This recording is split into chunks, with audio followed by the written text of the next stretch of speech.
Hey, it's Alex Radcliffe from Board Game Co. and today we are covering Tiny Epic Dungeons. Should you back it, should you not? And the very short answer out the gate is ultimately, if you want the game sooner and or if you want to pay a few dollars more to get some exclusive content, then go ahead and back it. Or alternatively, if you want to save $5, $10, whatever it is, and not really in a rush for your game, then go ahead and wait. That is the short answer. Yes, there is more nuance, and let's get into it. It's still going to be a fairly short video, all things considered. I wasn't going to do a full video on this because it is relatively light on the nuance this time around. At the same time, I had enough people asking for it, and with 23,000 backers, I guess there are still enough people who are interested that they want to know more. And so, Tiny Epic Dungeons. This is like the 13th or 14th Tiny Epic Games from Gamelyn Games. If you aren't familiar, I mean, you're probably familiar, let's be honest, but if you aren't familiar, the Tiny Epic series is Gamelyn Games' claim to fame almost, to the point that Scott Almes is basically synonymous with the Tiny Epic series, even though he has and does design other games as well. I mean, recently he has Warp's Edge, or even right now, currently on Kickstarter, he has So You've Been Eaten. He has other games to his name,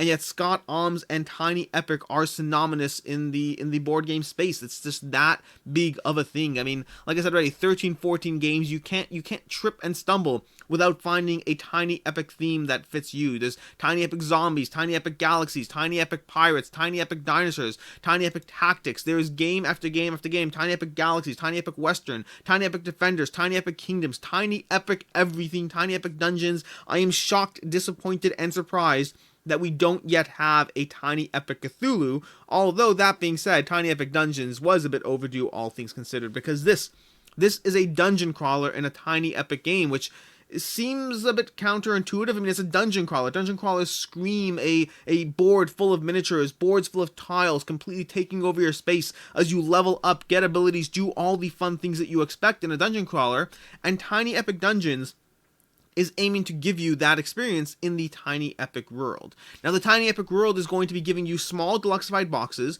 with components that fit in a small space, but that doesn't necessarily mean that they don't take up a lot of space on your table. They may well take up a lot of table space depending on the Tiny Epic game at hand. Tiny Epic Pirates for sure took up a lot of space. Tiny Epic Quest takes up a decent amount. Tiny Epic Dungeons seems like it will as well, although decent is still relative if you're comparing it against, a giant dungeon crawl. But all these games are aiming to give you, both in price point and storage space, an accessible experience of the genre of the game it's trying to convey. And while different games will have different degrees of what they're covering, I mean, what is Tiny Epic Dinosaurs? What is Tiny Epic Pirates? They are not inherently tied to a gameplay mechanic so much as a theme.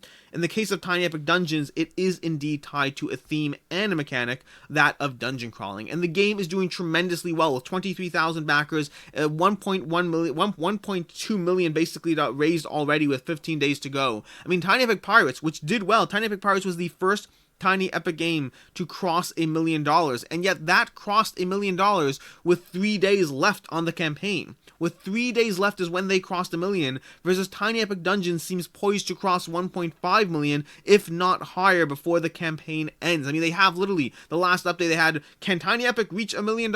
And they did. They did reach $1 million, but Tiny Epic Dungeons blew that out of the water, hitting $1 million day one. What do we have over here? We have Tiny Epic Dungeons. I think it was day one, maybe day two, when it hit $1 million. It's just so much more popular, and part of that is going to be, let's see over here, we have daily data. It took day 3, day 4 to day 5 is when they hit $1 million, and they have tons of time left to see how far this can climb. This is one of those classic things where people continuously insist, no, we want, new, fresh themes. We don't want the same stale, old, repeated themes again and again and again. We want something fresh. Give us that unique theme we've never seen before. Or give us Cthulhu and dungeon crawling, and we'll just buy the heck out of it no matter what. And Tiny Epic Cthulhu, by the way, Gamelyn Games, if or when you're watching this, Tiny Epic Cthulhu should 100% be on your radar. I know it's stale. I know it's derivative. I know you're not going to get any props for anything creative, but it will sell, and people will buy it, and people will want it. You just have to tie in some sort of insanity mechanic, people losing their minds. There's a lot of fun things you can do with it. Hey, maybe I'll jump all over it. And speaking of which, my own interest in the Tiny Epic series has always been a bit on the tiny size. You see what I did there? Tiny Epic, to me, has always been a game that has been consistently giving me good experiences, but not ones that I love, not ones that I crave. They always gave me experiences that I thought were solid, and yet didn't stick enough to resonate in my collection. Now keep in mind, I've only played like 5 or 6 of them. I've played Tiny Epic Kingdoms, I've played Tiny Epic Defenders, I've played Tiny Epic Galaxies, I've played Tiny Epic Quest, maybe I think 4. Have I played any more? I'm not sure offhand. And I've enjoyed every single one of them, and yet none of them have actually finally stuck with me. Although Tiny Epic Pirates is one that I'm very excited about. That one I do have a copy coming for. I do have a copy coming in. I am intrigued, but I love Rondell mechanics to begin with. I like the exploration it was selling. And Tiny Epic Dungeons may well be another one that I decide to give a go. Because while I am not confident it will give me the level of dungeon experience that I'm looking for, it may give me an accessible gameplay experience and enough of the leveling up, enough of the dungeon crawl, enough of the notes of the experience that I want, that it may well sit in my collection. And Tiny Epic Dungeons is giving you this thematic torch element of you go into the dungeon, you're going to be encountering baddies, which just means this is standard dungeon crawl experience. You're going to have to take damage, deal damage, go to the final boss. Each boss is going to have their own different way that they deal with it. You're going to level up your characters. You're going to be collecting sets of gear. The sets of gear look like one of the fun parts of the game. You're going to be collecting these combinations of, I don't know, what do we have over here? We have the robes, the cloaks, but they're all these different sets that combine. So you get these gear sets that are fun, because it's not enough to have the hat here and the ring there and the sword there. You want to get the sets of gear that work together, just because it's fun to collect things that work together. I mean, after all, if you are someone who has sat there and gotten every single Tiny Epic game, even those you don't like as much because you like getting a full set, well then Tiny Epic Dungeons is very much for you, because it allows you to do your own little miniature collecting in the game itself, as you get and gather full sets of gear to equip to the character that most represents or match that gear. Combine that with your magic spells, your items, all the stuff you typically expect in a dungeon crawling experience, and that is what Tiny Epic gives you. If you want more content around, and miniatures. Let's talk about the miniatures. We haven't even touched upon that.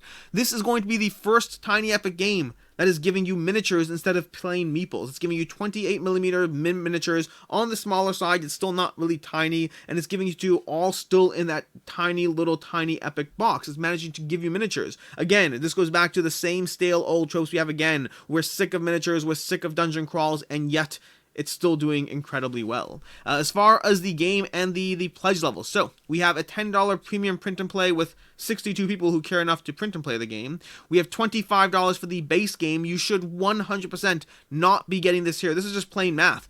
The base game is going to run you $25 plus another $7 for shipping, which is going to be roughly $32 to give you the game that you can get for $20 after the fact. Practically speaking, the Tiny Epic series is generally available for $20 in retail after the fact, so you're paying $32 for something you can get for $25. Granted, you'll be getting it earlier, but still, do you really need the game that soon? Just wait and be patient.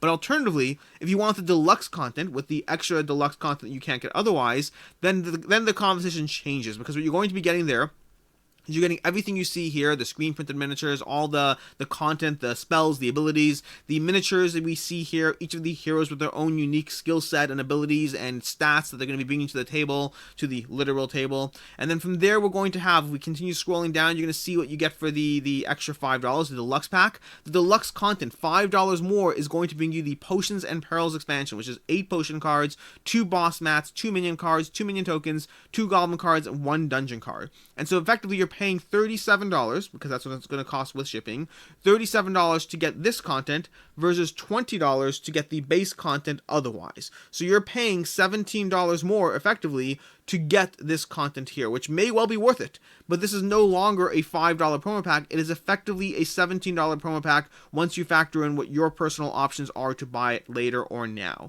So are these cards worth $17 to you? That's the question you have to ask yourself. Or is getting it earlier worth $17 to you? Or is supporting Gamelyn Games worth $17 to you? Those are the questions you're asking. It's not a lot of money. It's a meal. It's going out for a night, whatever it is. Not going out for a full night, but I'm saying it's a meal. That's what this is here. This is not a ton of money, but it's still $17, which could be another Tiny Epic game. You can get 2 Tiny Epic games, or you can get the deluxe version of this on the Kickstarter.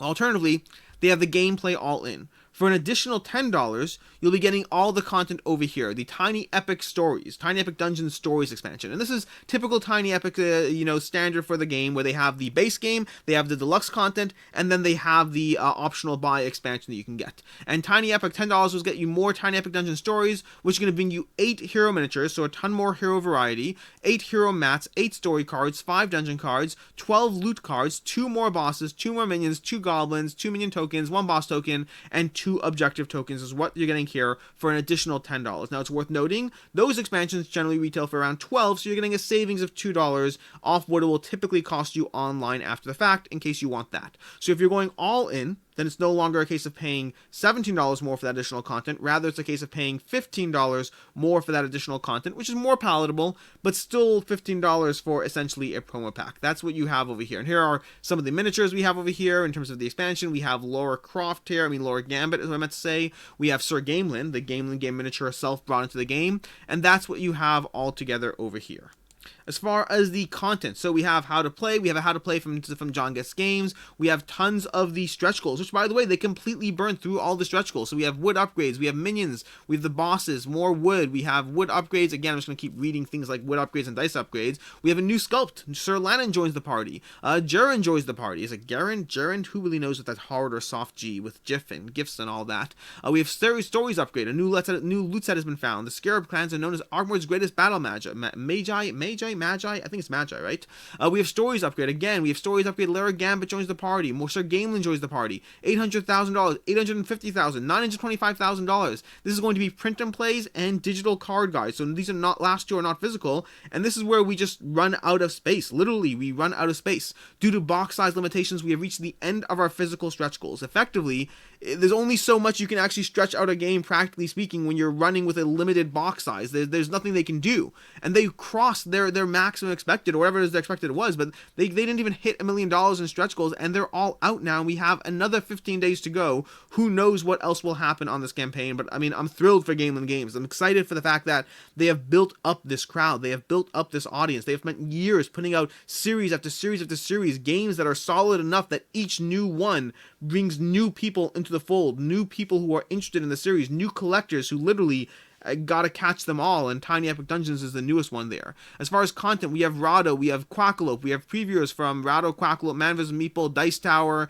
we had Tiny Epic Dungeons, the Pirates Parley, we have over here, we have, what's it called, the Game Boy Geek, we have Board Game Coffee, and we also have Tiny Epic Dungeons from Table Knots. Table Knots, by the way, is a channel that you should definitely be subscribed to. With 939 subscribers, you can definitely just click on the link, which I'll throw down below, hit subscribe, and if enough of you do it, they'll cross 1,000 subscribers. And if you've watched this channel, you know that I love helping people cross 1,000 subscribers. It's such a huge milestone. And by the way, when you're here, watch the video. Table Knots is an amazing channel that does amazing content. It feels like you're just hanging out with a few friends who are laughing and having fun. I'm telling you, like, seriously, check out their stuff. It is worth watching, and I would love to push them over 1,000 subscribers just so that I can say I did it and not Quackalope. And I say that, by the way, because Table Knots is Max, who often shows up on Quackalope's channel, and Quackalope has pushed hundreds of subscribers their way, so I would love to take that win out and just knock them over 1,000 myself. It'd be fun. So go ahead, click on the link and subscribe to Table Knots, and make sure to check out their content to see if they're actually a fit for you or not. Past that, that's going to be, then we have some articles from the Geek Dad over here. And that's everything until we get to the reward tiers. The reward tiers we already talked about. There's the basic reward tiers, which we covered, and then there's just multipliers. We have, if you want to get 2 sets, if you want to get a bunch of sets, gameplay all-ins, 10 deluxe sets, the honorary producer, where you'll get your copy first, but that's no longer really relevant because that's all out. They only had 15 of them, and all 15 of them are taken, which gives you a deluxe copy. Your name is an honorary producer in the rulebook, a premium prototype. By the way, if you're wondering if this one will hold this value if you sell in the secondhand market, it won't. It's just the nature of what it is.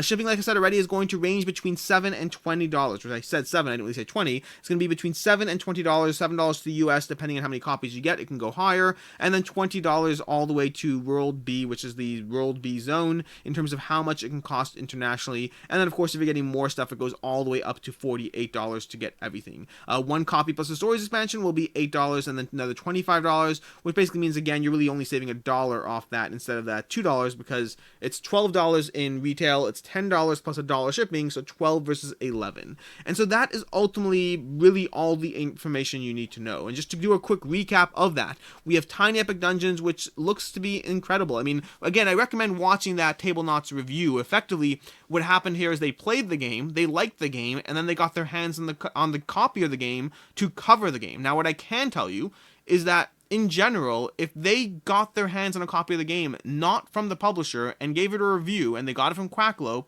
that effectively means that what happened is they enjoyed the game, and that's how they did coverage of the game. They didn't play the game with Quacklope, hate the game, and say, hey, let's take that game you got from the company and put out a review of it. So while I have not had the opportunity to play it, I can tell you right now that at least Table Knots, I guarantee you they enjoyed that experience. It's just otherwise they wouldn't be putting out a review of the game.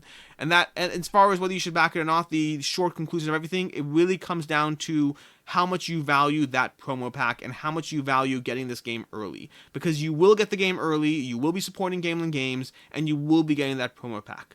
But do you need it? Do you want to get it at retail? It depends how much you care about saving that $10 to that $15 to $17 of now versus later. Until next time, I'm Alex Radcliffe from Board Game Co. And as always, have a good one.